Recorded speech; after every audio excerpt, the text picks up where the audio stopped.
Wild boars are known for their incredible vitality and adaptability to a wide range of environments. Because of this, their reproduction and growth often occur at an astonishing rate.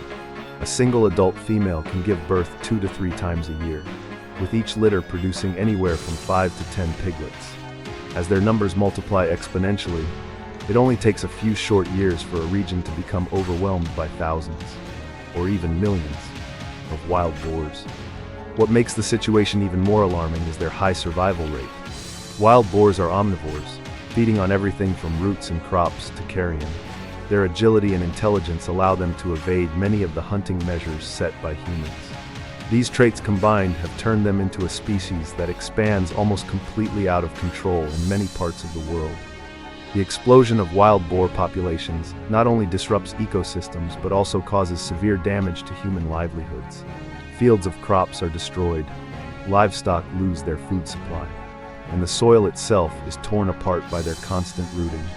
Even worse, wild boars can carry dangerous diseases, posing risks to both farm animals and humans. From once being wild creatures of the forest, wild boars have now become unwanted invaders.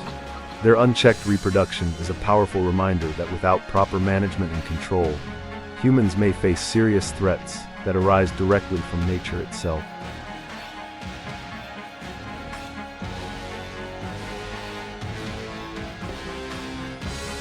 To combat the explosive growth of wild boar populations, humans have applied a variety of methods to control their numbers and reduce the damage they cause. One of the most common approaches is regulated hunting. In many countries, hunting seasons are extended, or special permits are issued to encourage hunters to help reduce the population. However, because of the animal's extremely rapid reproduction, this solution is only temporary and rarely solves the problem completely. Another effective measure is the use of large-scale trapping systems. Heavy-duty net or steel corral traps can capture dozens of boars at once, preventing them from destroying crops.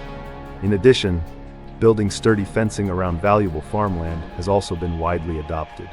While costly, it provides strong protection against agricultural losses. In some cases, people have turned to biological and technological solutions, such as administering contraceptives to female boars or researching genetic methods to reduce their reproductive capacity.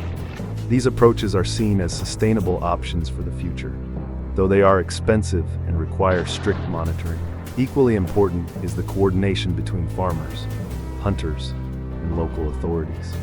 Only through collective effort and the use of multiple strategies together can humans effectively manage wild boar populations, minimize economic losses, and mitigate the potential threats they pose to ecosystems.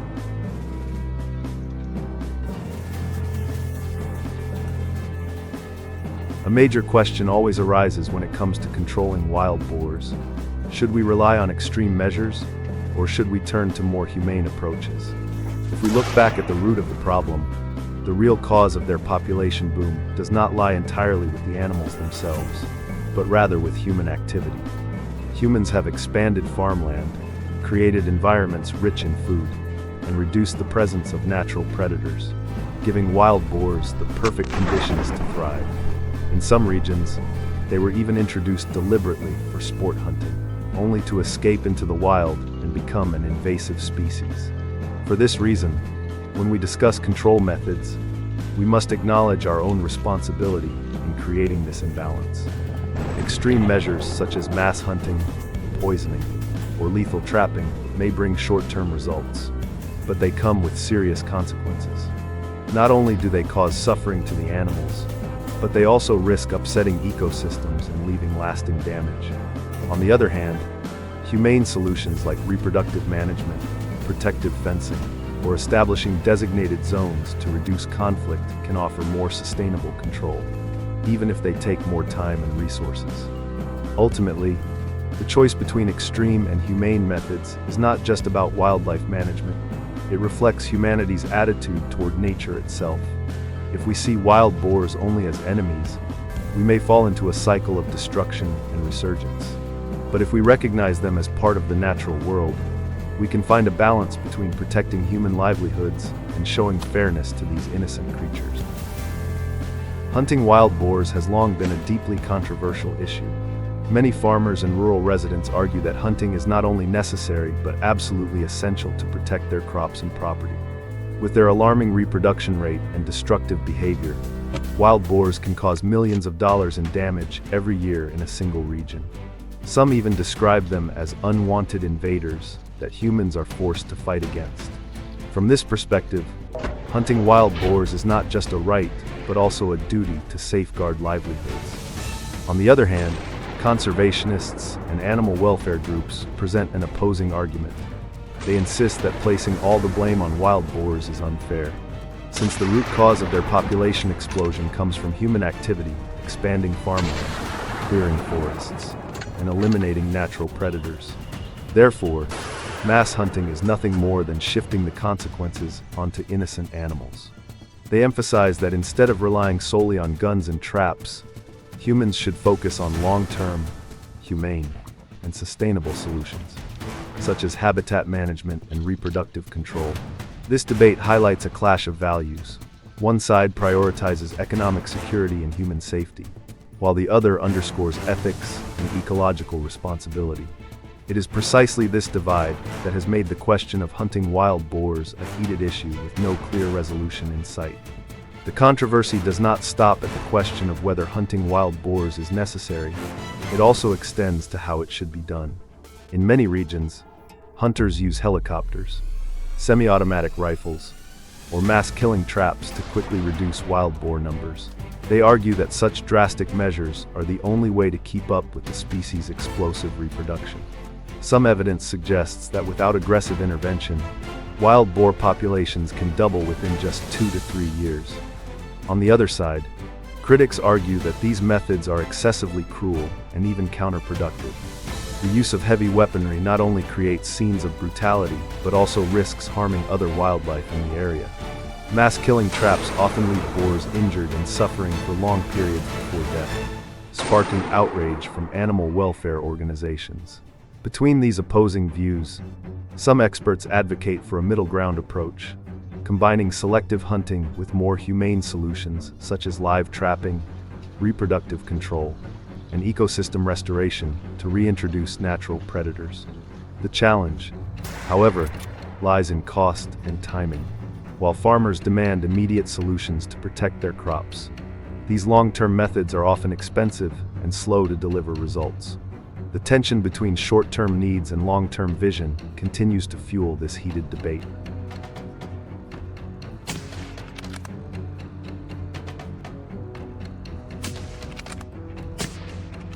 One of the hottest points of contention surrounding wild boar hunting is the issue of economics. Supporters argue that hunting not only helps control the population, but also brings significant financial benefits.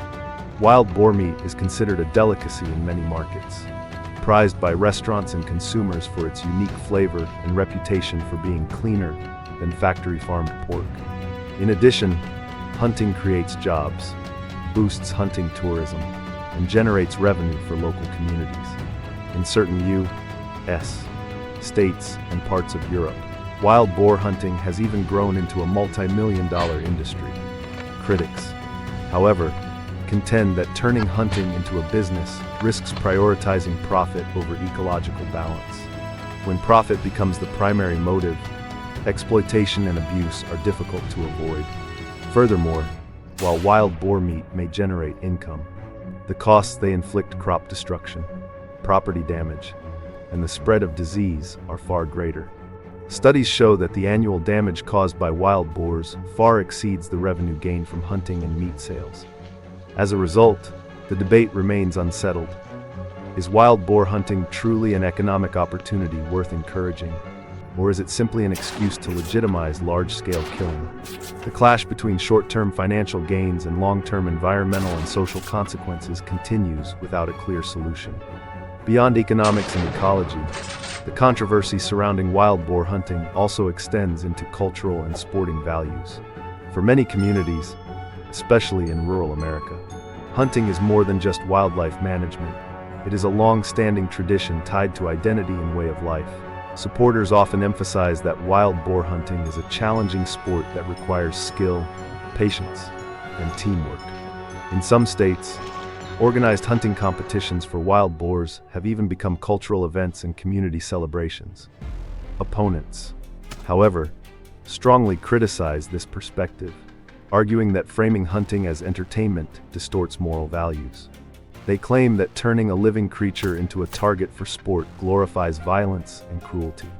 Moreover, commercialized hunting contests can encourage reckless behavior, such as indiscriminate shooting, unnecessary suffering for animals, and even broader ecological damage. At its core, this debate reaches beyond ecology into a deeper question: how should humans define their relationship with nature? If hunting is upheld as culture, it will be preserved as tradition. But if ethics and respect for life are prioritized, many believe it is time to move away from killing animals for amusement and seek more compassionate forms of coexistence.